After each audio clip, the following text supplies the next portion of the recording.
સમાચાર આવી રહ્યા છે બાળથી। બાળ તાલુકાના ડાભાથી ચાંચરી રોડની કિનારીઓ ધોવાઈ ગઈ। વરસાદ બાદ હલકી ગુણવત્તાના રોડ ધોવાયા તો સુપ્રસિદ્ધ મંદિર તરફ જવાના રસ્તો ખખડધજ જોવા મળ્યો। રોડ પર મોટા ગાબડા પડી જતા લોકો બેહાલ બન્યા તો ખેડા અને અરવલ્લી જિલ્લાને જોડતા માર્ગની હાલત ખરાબ।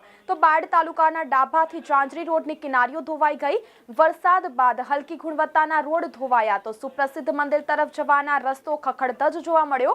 રોડ પર મોટા ગાબડા પડી જતા લોકો બેહાલ થયા તો ખેડા અને અરવલ્લી જિલ્લાને જોડતા માર્ગની હાલત ખરાબ જોવા મળી। ગાંધી મંદિરમાં લોકો બધા પર્યટનો બહુ આવે છે, પણ આ રસ્તો હું જોઉં છું 5 વર્ષથી અમે આ રસ્તા માટે બહુ આજીજી કરી, પણ આ કે અમારામાં આવતો જ નહીં રસ્તો, બરાબર, રિપેર કરવાનું નહીં આવતું। એ તો RMDમાં આવે છે, આ તમારો એક કોર્નર ઉપર આવે છે, નથી અમે તો કપડંજમાં મેળતા, નથી બાયડમાં મૂકતા, એટલે ન તો કોઈ સરપંચ આને હોમું જોતા, નથી અમે DO બી આવ્યા હતા અહીંયા, તો એને કીધું અમારા ટેબલ પર કામ કરશું, તો હું તો હજી 5 વર્ષથી આ રાહ જોઉં છું। હજી આ ખાડામાં અહીંયા આ આંટી ઉપર તમે જુઓ તો કોઈ કેટલા સાધન બચાવે, જેમ તે બાલ બચી ગયેલા હશે, કેટલાને એક્સિડન્ટ થયા પડી ગયા હશે અહીંયા, પણ તમે ખાડા જુઓ આજુબાજુના બે બાજુ રોડની સાઈડની અંદર એટલા બધા ખાડા પડી ગયા, અને ઉપર જાઓ તો એટલા ખાડા જતા રહ્યા, કોઈ રાતે કોઈક આવે ને તે ખાડામાં પડીને કોઈ એક્સિડન્ટ થાય, પણ કોઈ પૂછતું જ નથી।